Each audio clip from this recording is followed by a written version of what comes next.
let's get into our local news.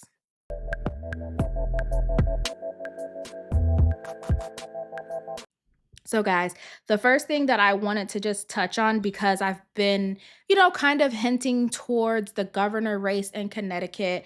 And when I say hinting, meaning that there is someone I want to run, they just haven't announced yet. Who did announce was the former New Britain Mayor, Erin Stewart. She has announced that she will be running for governor in 2026. She does have a Republican challenger, Ryan Fazo. And then, of course, she will be going up against the current governor, Democratic Governor Ned Lamont. And I'm kind of interested to learn a lot more about Erin because I've I don't want to say I've seen her. I've never lived in New Britain, Connecticut, but I've seen her in headlines, right, if you will. And when things are happening in New Britain, she's very like on the front line, going out, shaking hands, and doing all of those things. Now, that doesn't mean you're a good mayor. Okay. So for me, I think it would be very important to look into what she's actually done for the city of New Britain before I go wanting to like throw my vote behind her. Again, this is not the person I want to throw their hat in the race, but it is interesting to see what she'll be able to offer the state of Connecticut and what she's done in the city of New Britain because to know where someone is headed is to know where they've come from, right? So I definitely want to know more about her. I just thought that was interesting to see the people who are coming out and saying that they are going to be running for Connecticut mayor. Next up, this topic got very interesting very fast for me. Um, I'm a woman in my 30s, okay? And so I'm doing all of the adulting things. I'm paying bills like the rest of America, just like the rest of the family who watches this, right? I'm paying bills, okay? Now, Eversource is a electrical company, I think one of the biggest, if I'm not mistaken, in Connecticut. And they have come out and said that the winter electricity supply rate is expected to increase more than it did last year. Now, if I was 15, 16, 17, this wouldn't mean a thing to me, okay? But as a woman in my 30 doing a real adulting, this means everything because what do you mean? Like what is the rate going to be? So, of course, I had to click on the article. So, it says that the increased demand in the winter, along with the limited supply of natural gas, is going to cause these rates to go up. Now, what we will pay now beginning January 1st, if you live in Connecticut and Eversource is your, what is it, like electrical company, it's going to go to 12.64 cents per kilowatt. And then last year it was 11.19 per kilowatt. And so they're expecting to see this change due to a variety of things. And what I did learn, because I was just so annoyed, I feel like a lot of people were the same way, right? Where we're like, oh, our state is awful. Like, this is crazy. So I was like, maybe this isn't just happening in Connecticut. And what do you know? It's not happening in just Connecticut. I did read that that those in Florida, now this was according to NPR, those in Florida are also seeing their electric bills go up to about 500 a month, which let me tell you something. I could not imagine getting a $500 electrical bill. And I think it's just different and y'all can tell me if I'm wrong, right? Because I haven't lived in a home with central air at this point in my life. So I'm still, ACs in the windows type gal. Okay. So I'm trying to figure out, is it because they have electrical air? Is it because they need it year round? Where you have longer, hotter summers, so you have to have the AC on, then you have to have the heat. Like, is it that or like what is it for it to be $500 a month? That is crazy. And then they spoke to some senior citizens who are saying they are already stuck living paycheck to paycheck. And now they're needing to decide between paying like an electrical bill or paying for their medications, which is quite literally so awful. So as I'm reading this article, I'm like, okay, well, what's causing this huge swing in um changes to their rates, right? Especially in Connecticut. Again, it was increase in demand, which means more people are needing electricity. And then they are saying that it's like these energy hungry data centers, especially those used for AI. That's very interesting because you don't think about the way we use AI, you don't think that it's going to be something where it needs all this electricity, like you would just think like, "Oh, I'm just using my phone and my phone has AI." We don't think about where that energy for this technology and things like that is coming from. So anyways, long story less long, that's that, which I found to be very interesting. Also, of course, electric vehicles, and you have, those grids and things like that. So that's somewhere where it's harvesting the energy. And then infrastructure upgrades. So a lot of these infrastructures are centuries, years old. They haven't been rebuilt or updated and all of that. So because it's so old, you're going to now have to pay a little bit more in order for them to now, of course, like I always spoke about with budget, fix what they need to fix.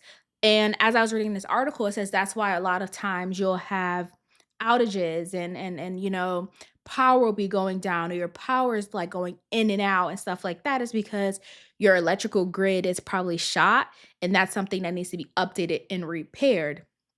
So it's a bunch of things that's happening and I just felt that was very, very interesting because as we spoke about last week with, saying, okay, we're going to pass out these tariff rebate checks. Cool, you can pass out the tariff rebate checks, but what is that doing for like the practical stuff like this, right? Where now we have electrical things these electrical companies rather, seeing increase in rates and you have senior citizens having to choose between their medication and their bills and, all of those things. And then not to mention when we spoke about the Affordable Health Care Act where now you're increasing their premium. So everything is just costing so much.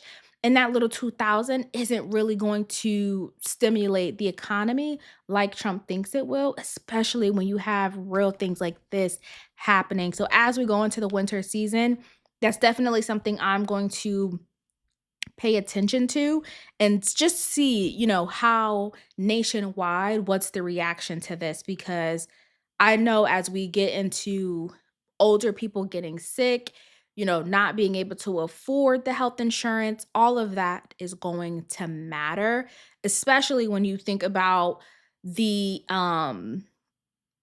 senior citizens, I shouldn't say senior citizens, but the retired folks, right? The retired folks who they are living on a pension from goddamn 2003, right? And now we're in 2025, but their pension has not increased. It has not changed. The same rate that they were getting in 2003 is what they're trying to live off in 2025. Like that disparity is something that's going to be impactful. And then you have increases in electricity and now they can't afford their health insurance. It's like it's a combination of things. And that's why when I say these tariff rebate checks, especially if you're thinking about the generation coming up, like the millennials as we age, we don't need like free money. We need them to give us real solutions, real like take care of some debt or deal with these infrastructures or deal with the electrical vehicles because you're telling people to go electrical, but look what it's causing on the back end. All these different things, like it's just is one thing after another, and we have to pay attention to it because it paints a broader picture. And that's what I'll say on that because I feel like I could go on for days talking about the economy and where we are with inflation and things like that. And people don't take into account what it really looks like on a broader picture. They just know like it's an immediate fix. But to me, that immediate fix isn't going to do much for me in the long run. Next up, what I want to talk about is that I read this article, this headline. And then when I read the article, I'm like, wow, this is very misleading. And this is why it's important to read articles and not just read headlines. So this headline says $1 million starter homes among challenges for first time buyers. Now, when I read it, I said, the average home cannot cost $1,000,000. It just cannot. There's no, especially in Connecticut, there's just no way. Like, I'm thinking about all the towns in Connecticut, and, Connecticut is so small, but yet so big. So I'm like, I don't believe that. So I get into the article. The first thing that jumps out to me is they say the age of the average first time home buyer in the United States has now hit 40 years old. Mind you, woman in her 30s, never purchased a home. All I'm saying is I see what they talking about. You know what I mean? I see what they talking about. 40 years old. Now last year it was 38. It's bumped up 2 years, okay? Now it's 40, and that's a record high according to the National Association of Realtors. So that's very interesting. Now let's jump into this $1,000,000 part because I was like, well, where are these homes at? Because what? Now here's where they polls. Now, if you're familiar with Connecticut or any of these things, you'll be like, oh, okay, that makes sense. They took these polls from places like Greenwich, Westport, New Canaan, Madison, basically the richest towns or cities in Connecticut. Like, duh, those are going to be the price. And then in this article, a woman is like, you know, don't settle, like, get exactly what you want if you're paying out and dishing out this kind of money. Like I told y'all before, I don't feel like anyone's listening to me. Folks is not worried about a house if the electricity rate is already going up. You see what I'm saying? Like, you can barely afford to pay the electrical bill in an apartment, and now you want me to get a house? Huh? Like, you see what I'm saying? Like, it just don't make too much sense, you know? So, that's what we need to look at and stop focusing on, "Oh, no one's buying homes. How do we make it easy to buy homes?" How do we make it affordable to live in general?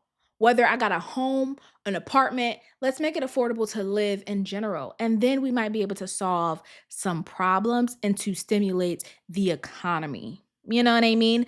Because this is just going to get higher and higher and higher. People are living with their parents until they're like 38 and 40 years old, you know? And then you'll get lucky to move out, and God forbid your parent might pass away, both parents, and now they leave the house to you. You just inherited a house, you know? Like, that's kind of where I feel like a lot of this is going because a lot of people are not looking to buy homes because it just does not make sense financially. It doesn't. And I get it. I get it. Okay. We want to invest and it's good for us and yada yada yada. But ooh, listen, this hair, okay? That one little curl is driving me crazy. Oh, if y'all keep seeing me do this, it's because this curl just wants to, Anyways, family, listen. People can't afford it, okay? That's why Trump was trying to offer 50-year mortgages because the folks is not trying to buy it, okay? I guess, if you're 22 and you want to sign up for a 50-year mortgage, do your thing. You will be paying that thing off until you're 70 or so. And even then, you know what I mean? You got to hope you stay alive for the next 50 years. Nothing happened to you. Don't live risky. Make sure you make your payments. Don't refinance. Nothing can happen. You just have to be able to make your payments maybe a little bit more, on top of the like interest and stuff like that. Like, make sure you do it right because folks is not worried. I know I'm not. I'm not gonna lie to you. I know I'm not. If I'm not doing it with two incomes, I don't want it. I don't want it. And I know they're saying, well, you're just putting money into a landlord or a property person. I'm gonna have to, because if I do it the other way, whatever. I'm not gonna get all into it. All I know is what jumped out to me was that the average age was 40 years old, and I do believe that's going to keep going up. Unless you fix the economy and the inflation and how high and expensive everything is, that age is going to keep going up, especially, like I said last time, a lot of us millennials, we have debt. We have a lot of it. Okay.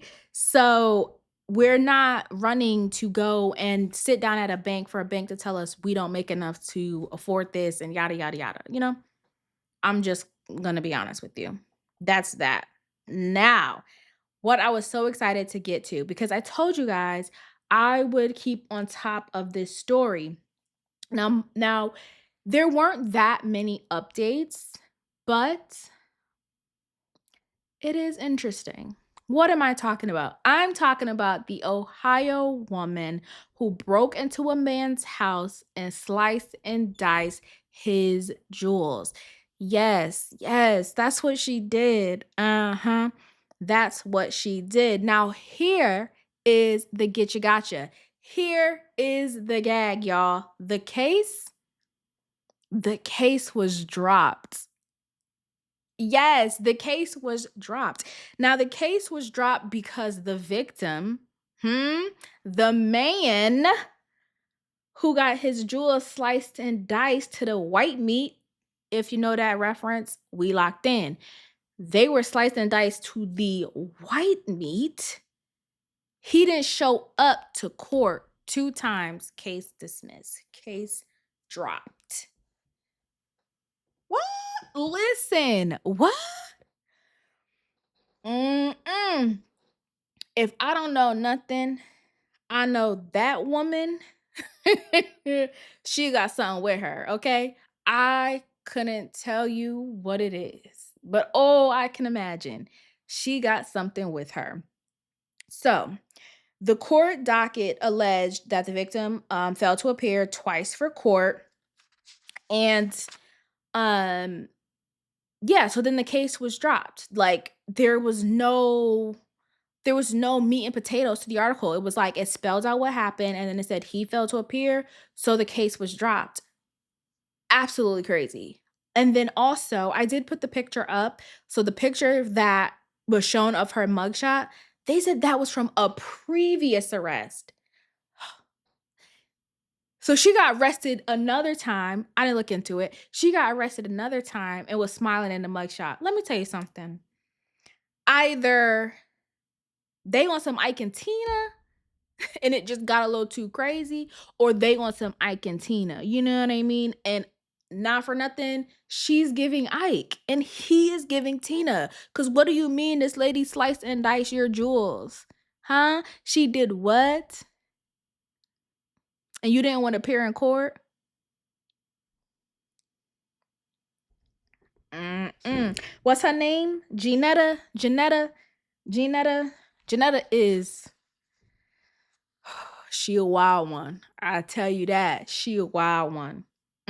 Cause couldn't nobody kick my dough down, come in and start slicing and dicing me up to the white meat, and you think I'm not finna show. Hmm, please. I'll be right there like this. They don't even gotta ask me a question. What? Practice. Let them no, absolutely not. I don't know what y'all to do, but that's what I do. Cause one thing about it, I'm not for the DV. You know what I'm saying? I'm not for the domestic violence. I'm laughing, but I'm not for it. Okay. So if you are one to put your hands on people, whatever happens is what you deserve. Because I just don't believe you should be putting your hands on people. Now, self defense, cool. You know what I'm saying? You come at me, please know it's going to take the National Guard, it's going to take the Army, it's going to take the Navy SEALs. Like, it's going to take everybody and their mama to get me up off of you. You know what I mean? But I'm not going to go all my way to do that to you. So don't think you could do it to me because I'm not all the way there. You know what I mean? I just present that way. But I'm not all the way there. Okay? With that being said, y'all,